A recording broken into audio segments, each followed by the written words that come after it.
और इसका resultant force if resultant force is coming as minus, then the net force is acting downwards, है ना. And if it is coming as upwards, then the net force is acting, if the coming is positive, then the net force is acting upwards. So left and right में या right section में ले लो, किसी भी हिसाब से आप ले सकते हो, लेफ्ट और राइट, बात एक ही आएगा, either from the left or from the right you will get the same results.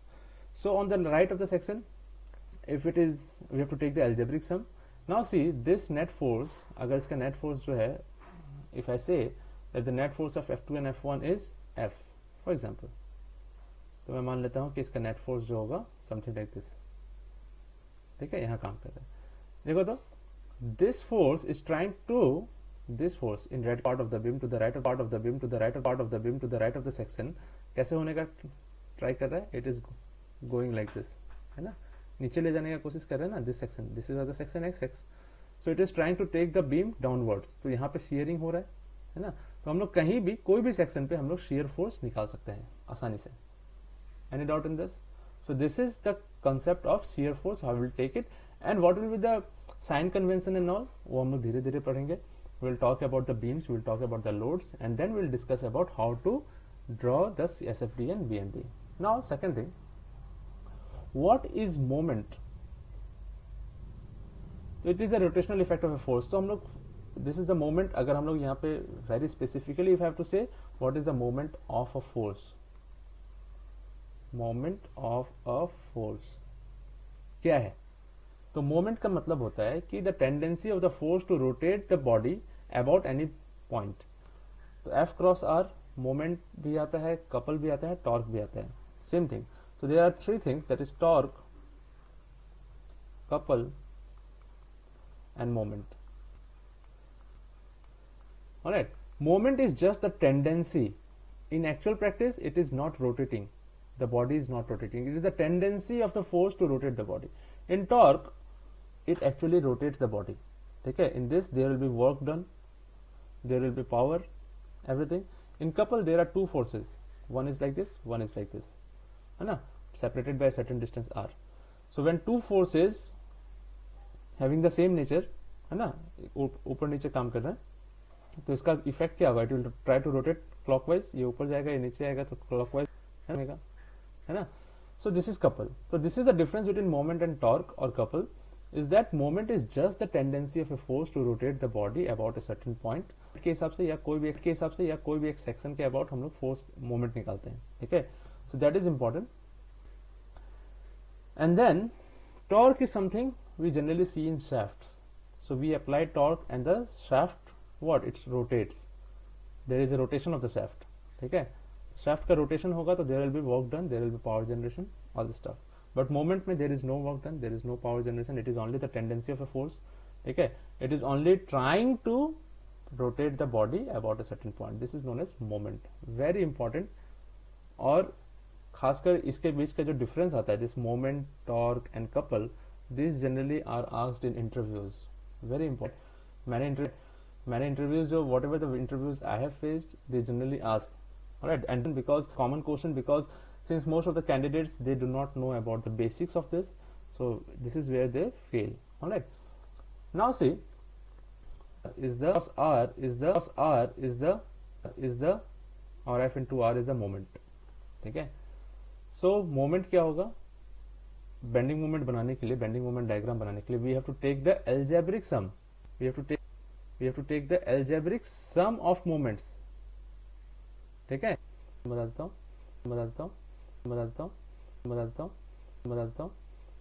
So in this case, suppose if this is the case, F1 is a force F2. All right, and I have to find, so from xx we will take the distances of the forces. This is R1. This algebraic sum क्या होगा? This is anti clockwise घुमा रहा है और ये clockwise घुमा रहा है ना. This is trying to rotate about this point, the rotational effect is what? Clockwise. About this point the rotational effect is anti-clockwise. So anti-clockwise will take positive and clockwise will take negative, and we will see according to the sign conventions, and we will see what is happening there. Any doubt in this case? I hope not. Okay, so we will take the algebraic sum, that F1 into R1 minus F2 into R2 that will be the algebraic sum, एक positive एक negative ऐसा करके होगा, ठीक है.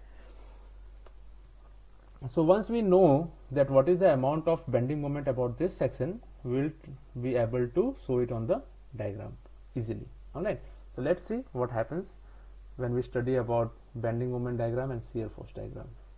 जरूरी है, बारे में पढ़ना जरूरी है, बारे में पढ़ना जरूरी है, very important. So in this case we shall study about the shear force diagram, and this shear force diagrams and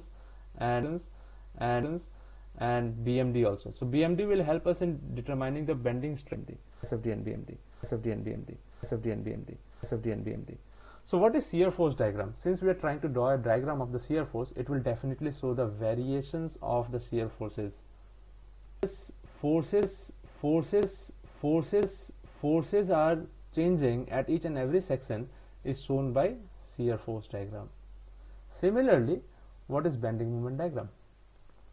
Alright, so bending moment diagram is nothing but its bending moment, variation of bending moment. So bending moment और shear force कैसे निकालते हैं at any section? I have shown you, है ना?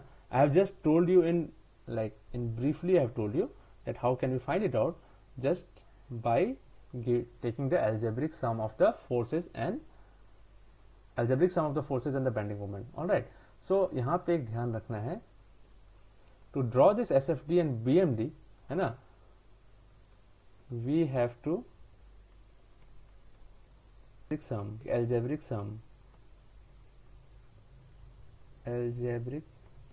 sum of forces and bending moment, and we will show this sum or this the variation of the forces and bending moment along the पूरे span में हम लोग दिखाएंगे, then this will get the shear force diagram and bend. Alright, the next thing is very important which we have to study is the types of beam. Types of beams पढ़ना बहुत ज़रूरी, on the basis of these beams only there will be questions, and once you understand the types of beams and the kind of loads, the type of loads also we are going to discuss, and if you understand those entire things, it will become very easy for us to solve it. Alright, so what are the types of beams? इसके लिए मैंने क्या किया कि आपके लिए एक diagram निकाल लिया. Alright, so types of beams का नाम पहले पढ़ लेते हैं. कैंटिलीवर बीम, ठीक है, there is cantilever beam, there is simply supported beam, it is placed on simple, clear है. Then we have overhanging beam, some part of the beam will be overhanging from the supports, I'll show in your figure. Fixed beam, both the ends are fixed, alright. And then we have continuous beam, कि थोड़ा सा beam क्या होता है कि थोड़ा सा बड़ा होगा, and then there will be more than 2 supports and all. वो आप यहाँ पे डायग्राम में देखो तो समझ में आएगा टाइप्स ऑफ बीम्स के बारे में. Number 1 cantilever. तो कैंटिलीवर में क्या होगा, एक एंड फिक्स्ड होगा, है ना, this and fixed and the other and is free, है ना. तो यहाँ पे क्या होता है, वन एंड फिक्स्ड है and the other end is free, no supports on the other end. This is cantilever, simple cantilever beam. Alright, other is simply supported beam में क्या होगा, there will be 2 supports and those will be hinge support or something roller supports generally. Alright, so you see in simple support, SSB, simply supported beam, so we have either hinge support or we have roller supports, ठीक है. तो इसके बारे में मैंने आपको perfect frame में पढ़ाया है कि हिंज सपोर्ट क्या होता है, रोलर सपोर्ट्स क्या होता है. This thing will be clear to you कि इसमें रिएक्शंस कैसे आएंगे, you will be able to find it out. Alright, now see what is it. Third is overhanging beam. As you can see in the diagram that this part is beyond this, what, see here we have, here the beam ends at the supports, है ना, but in this case this much amount of portion is what, is hanging part or not, this much, this is overhanging, way beyond the supports this also, है ना. So this is overhanging part, wedge overhanging. All right. Now the fourth point is continuous. What is continuous beam? So continuous beams are those beams in which there are more than two supports. Two supports होने से so simply supported. So दो से ज़्यादा support होगा, तो more than two supports we will have continuous beams. Then E we have fixed beam. You see here.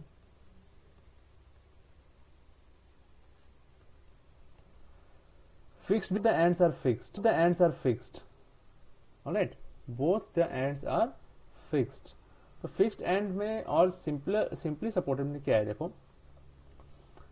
Fixed, suppose this is ना, suppose this is fixed, the beam is horizontal like this, है ना, it is not rotating, but once in simply support if you remove this support, ये roller को अगर हटा लो, then the beam will automatically rotate because this is hinge support है ये.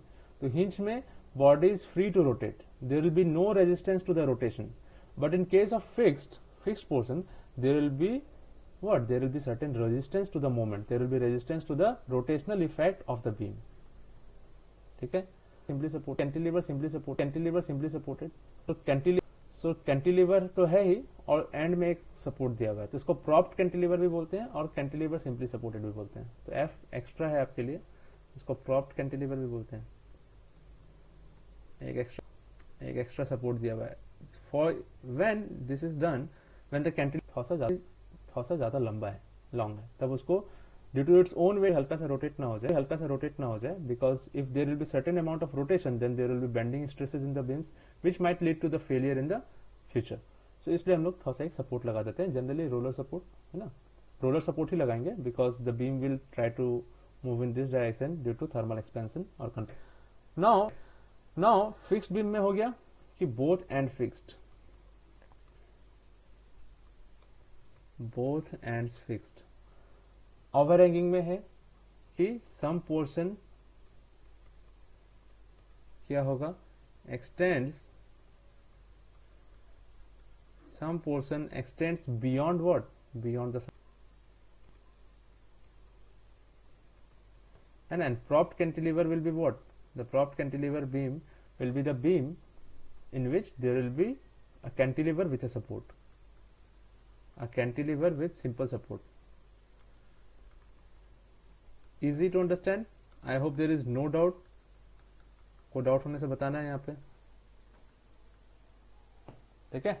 So if there is any doubt you can just tell me. Clear है? So types of beams पढ़ लिए, अच्छे सब समझ में आ गया कि कैसा कैसा बीम है, और ये बीम्स के बारे में ध्यान रखना है. And when we draw this SFD and BMD, what we will do is that we will try to understand each and every beam separately. We will analyze each beam with different kinds of loads. तो पहले types of load पढ़ लेते हैं, उसके बाद मैं आपको objective बताता हूँ यहाँ का.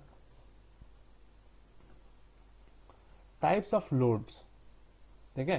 तो यहाँ पे पहले एक चीज बता देता हूँ मैं कि बीम्स में पढ़ने के हिसाब से ईच एंड एवरी बीम, देखो यहाँ पे, देखो क्या है कि every beam,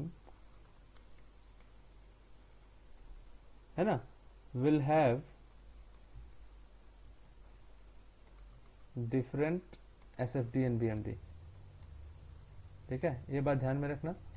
different kinds of nature of SFD and BMD रहेगा अंडर डिफरेंट लोडिंग. सो हम लोग का जो बीम है वो बीम का लोडिंग जो है ना, वो लोडिंग के बारे में समझना जरूरी है. What kind of loads can be put up on the beam, ये बहुत जानना है, बहुत अच्छे से जानना है. So once we understand that the types of beams along with the loads, then it will become easy for us to solve the questions. Alright, now see types of loads के बारे में बात करते हैं. तो 3 इंपॉर्टेंट लोड्स जो होता है वो हम लोग पढ़ चुके हैं ऑलरेडी. ऑलराइट, तो टाइप ऑफ लोड्स हमारा ये रहा. ठीक है, तो टाइप्स ऑफ लोड्स में क्या है, पहला है concentrated point load. Concentrated point load, it means, यहाँ पे मैं बता रहा हूँ आपको. And then the other is uniformly distributed load which is known as UDL, and the other is uniformly varying load UVL. ठीक है, इसके बारे में एक एक करके बात करते हैं. देखो, कंसंट्रेटेड पॉइंट लोड, यहाँ पे देखो point P is the load acting on the simple supported beam, simply supported beam है, एक हिंज है दूसरा रोलर है, यहाँ पे ध्यान देना है, ठीक है। So this P is acting at a point, that is why it is known as concentrated point load. ये पॉइंट लोड के बारे में बात हो गया। तो यहाँ पे हम लोग का रिएक्शंस, मान लो ये हम लोग का for example this are our supports, यहाँ पे रिएक्शंस आएगा A एंड B है ना। तो in this case our first point के बारे में RA प्लस RB हम लोग को रिएक्शंस निकालना पड़ेगा। तो all this reactions, the normal reactions will be acting upward, है ना। तो बीम में कैसा काम करेगा देखो, तो यहाँ RA, यहाँ पे RB और यहाँ पे पॉइंट P है। So both the sum of algebraic sum देखते हैं और इक्विलिब्रियम में है beam, so all the net upward forces will be equal to the downward forces. So RA plus RB is equal to P। और reactions निकाल लेंगे। Reactions निकालने का तरीका क्या है कि about any point we will take the moment. तो entire length of the beam is L, देखो total span is L and the point where P is acting is at a distance A from the support A, है ना। तो हम लोग यहाँ से RA और RB निकाल सकते हैं। आई सो इन क्वेश्चंस में दिखाऊंगा मैं आपको कैसे करना है। और पॉइंट P जो है, this is the load P, this is the concentrated point load and there will be certain effects of this point load, और हम लोग इसी को यूज करके कभी कभी SFD और BMD बनाएंगे, ठीक है। Another one is uniformly distributed load, UDL। Uniformly distributed load का मतलब होता है throughout the entire length और the span of the beam, ये at a intensity of W, ठीक है। Everywhere there is uniform loading है ना। So weight per unit length देखो तो क्या है,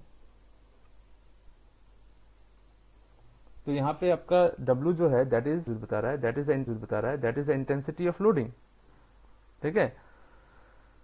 सो यहाँ पे हम लोग को जो मिलेगा W जो है, this W is nothing but newton per metre में, है ना। That is the load per unit length है, न्यूटन पर मीटर है।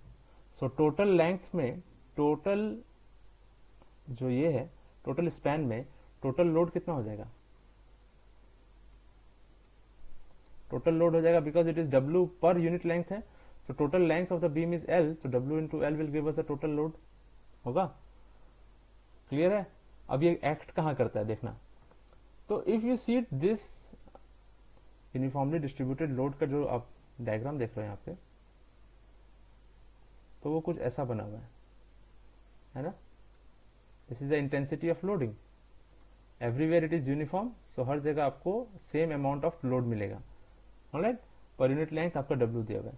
So you see this value is W, इसका वैल्यू कितना है W, एंड दिस वैल्यू, तो ये क्या मिल रहा है आपको, W इंटू L, ये टोटल W इंटू बीम कितना है, W into L, this is what the area of rectangle और नॉट, और एरिया ऑफ रेक्टेंगल और ये टोटल लोड जो है W into L right at the centre of the rectangle, है ना, एकदम बीचों बीच काम करेगा। सो total load will be acting at the centre of the beam, देखो यहाँ पे दिखा दिया है, W into L, it is acting at a distance of L/2 from any support. तो L/2 means it is at the half. Clear है, very important. Third one is known as UVL, uniformly varying load है, उसका एक type है जिसमें ये triangular distribution है। तो ट्रायंगुलर डिस्ट्रीब्यूशन का मतलब हो गया, ध्यान से देखना, ट्रायंगुलरली डिस्ट्रीब्यूटेड लोड है, तो ये UVL का एक पार्ट है, ये भी UVL है, दोनों UVL है, ये दोनों, ये UDL हो रहा है आपका, ठीक है। One and is 0 and the other and is, एक एंड 0 है, दूसरा एंड पे UVL जो है वो ऐसे करके वेरी कर रहा है, यूनिफॉर्मली वेरिंग कर रहा है। So one end is 0 and the other end is W. This is W. ठीक है। So total कितना हो जाएगा ये टोटल लोड जो है, यहाँ पे टोटल लोड निकालेंगे तो यहाँ पे भी एरिया निकाल लेते हैं, तो यहाँ पे भी एरिया निकालेंगे, ठीक है। तो in this case total load will be how much, in the first one which is triangularly distributed load. So in this case total load will be half into this is a triangle, right angle triangle है यहाँ पे, right angle, this is the base, this is the height मान लो, या इसको base मान लो, इसको height मान लो, anything. So half into base कितना, मान लो W into L. So W L by two is the total amount of force, ठीक है, total load acting on the body. देखो यहाँ पे आ गया, this is W L by two, है ना, यहाँ पे डब्ल्यू एल आ रहा था. क्लियर है. So W L by two is there, and this WL by 2 will be acting at which point? It will be acting at the center of gravity of the triangle, and center of gravity of the triangle is at a distance. ये height है, ये base मान रहे हैं इसको, ठीक है. तो base से 1/3 पे, और vertex से, from the vertex it is 2/3, है ना. ट्राइंगल का कोई भी ट्राइंगल जो होता है, इसको अगर मैं आपको यहाँ पे अच्छे से बता दूं, कोई भी ट्राइंगल का जो CG होगा ना, राइट एंगल ट्राइंगल, तो यहाँ CG जो है, दिस इज G. तो ट्राइंगल का CG जो होगा, from the vertex it will B this, if this is the height h, 2h/3, and from the base it will B h/3. तो 2h/3 plus h/3 is h only, ठीक है. सो यहाँ से vertex से 2h/3 मान लो, या इधर से बेस से आपको l/3. सो आपको मिलेगा टोटल लोड मिल रहा है WL/2, and it is at a distance of WL/2 is at a distance of l/3. Clear है? Is it clear? Now it is trapezoidally distributed load. इसका मतलब क्या होता है, तो इसको मैं आपको यहाँ पे यहाँ पे समझाऊंगा आपको. Alright? So this thing trapezoidally distributed load is something like this. So यहाँ पे एक बीम बना लेते हैं, ठीक है. एक बीम ले लिया, बीम इज रिएक्शन से कुछ भी, ठीक है. सो मान लो यहाँ पे simply supported beam ले लिया. Alright, and in this case the variation is something like that. पहला था triangularly varying load, ठीक है, triangularly distributed load, that was a uniformly varying load. So uniformly varying load में क्या हो रहा है कि जो फोर्स है देखो वो वेरी करते जाएगा. यहाँ पे this force is greater than this force, this force is greater than this force, so करते करते it will reach to the maximum. So in case of triangularly 0 to maximum, there is 0 to maximum. In case of trapezoidically varying load, there will be load will be something like that. एक point पे zero नहीं होगा, ठीक है. अब यहाँ पे कुछ वैल्यू है, यहाँ पे W1 है, ये W2 है, सो WA मान लिया, है ना. एंड टिल B ये इंक्रीज हो रहा है, it is increasing to WB, and it is increasing like this, है ना. सो यहाँ पे आपको ऐसे मिल रहा है वेरिंग. तो variation of the load is something like that. one end is not zero, and there is certain amount of load at one end, and increases to a maximum value of certain amount to the other end. तो ये क्या trapezium जैसा हो गया, two bases and there is a difference between the bases and this is height. ठीक है, is it clear? So trapezium जैसा दिख रहा है, ऐसे कर रहे हैं कुछ, ये L है, ये WA है, ये WB है. क्लियर है? Any doubt in this case? So ऐसे केस में क्या होगा वो देख लेते हैं, ठीक है. So you can see here, यहाँ पे उन्होंने क्या किया है कि just they have given you something, some sort of equations and all, जो आपको फॉलो करने की जरूरत नहीं है, ठीक है. Now you can see this can be shown as a part, two parts. एक पार्ट हो सकता है ये वाला पार्ट जो ब्लू में दिखाया मैंने, ये पार्ट हो गया क्या, यूवीएल वाला, यूडीएल हो गया, है ना. और ऊपर वाला पार्ट क्या हो गया, the upper part is how much, this is triangularly varying load, तो यूवीएल ऑफ फर्स्ट काइंड, ठीक है. यूवीएल ये ट्रायंगुलर वाला है कि एक पार्ट में जीरो हो जाएगा, दूसरा पार्ट में कितना हो जाएगा, है ना. सो यहाँ पे W है, यहाँ WB है, ऑलराइट. तो इसका load, total load on the beam कितना होगा, तो it will be equivalent to sum of UDL होगा, it will be equivalent to sum of और uniformly distributed load is in the same intensity of WA throughout, क्योंकि हम लोगों ने parallel लिया है. तो ये पोर्शन भी कितना होगा, WA. तो ये बचा हुआ पार्ट कितना होगा, WB माइनस WA, और यहाँ के लिए जीरो हो जाएगा फॉर अबव वन, ठीक है. तो it will be the equation will be something like this, it will be the sum of both the things. तो वन विल बी ऐसा और दूसरा ऐसा होगा, एक UDL मिलेगा and the other will get as zero, and this will be WB minus W A. तो in case this, इसका टोटल लोड कितना होगा, total L. So in this case total load is equal to W into A into L, WA into L, and in this case total load, ये 1 number load मान लो और total load number 2, उसका add करना है हम लोग को।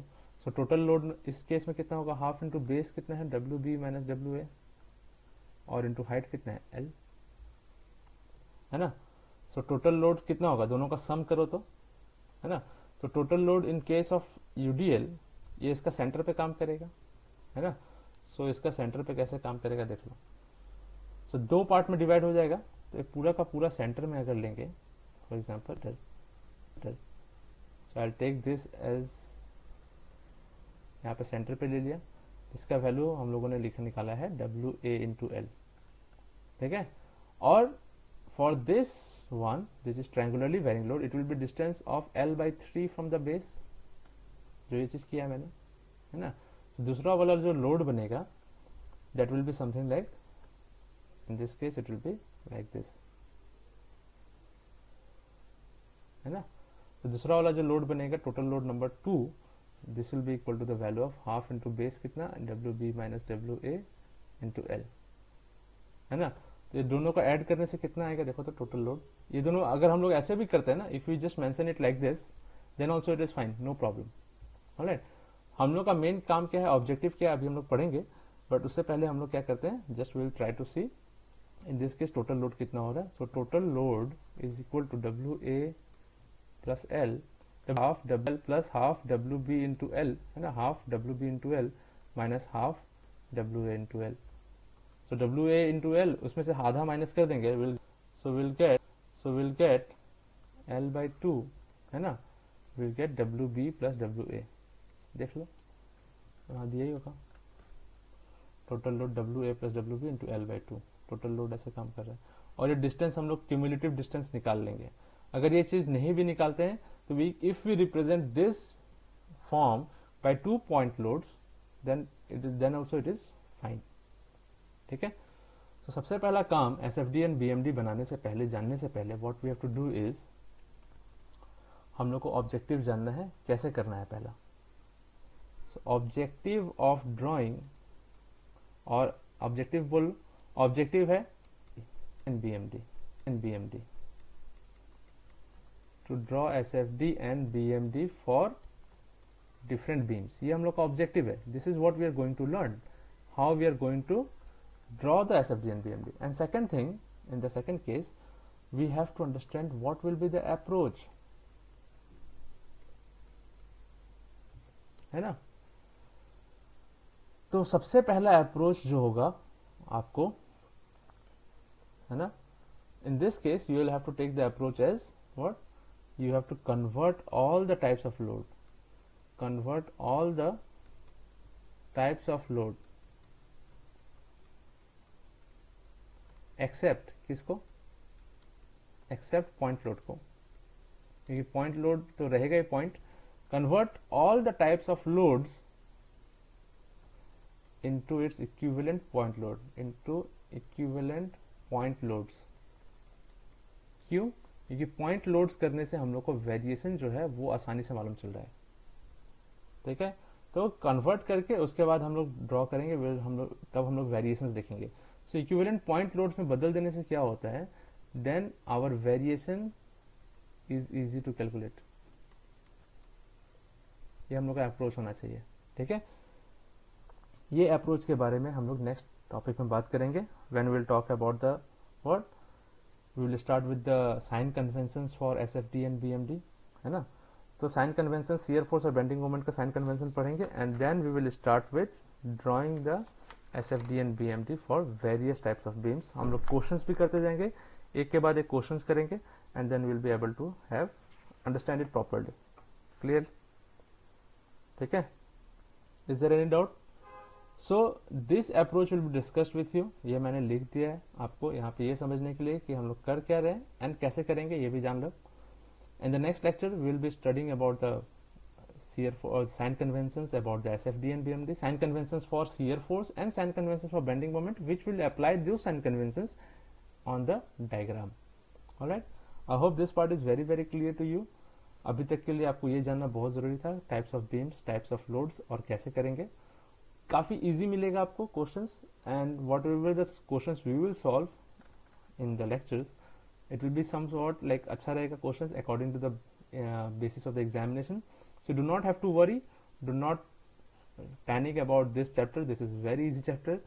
So you go through this video once and please let me know if there is any doubt from any part of the video. Alright, so I'll see you in the next class. Till then, please take care and stay safe, stay healthy and work hard. Alright.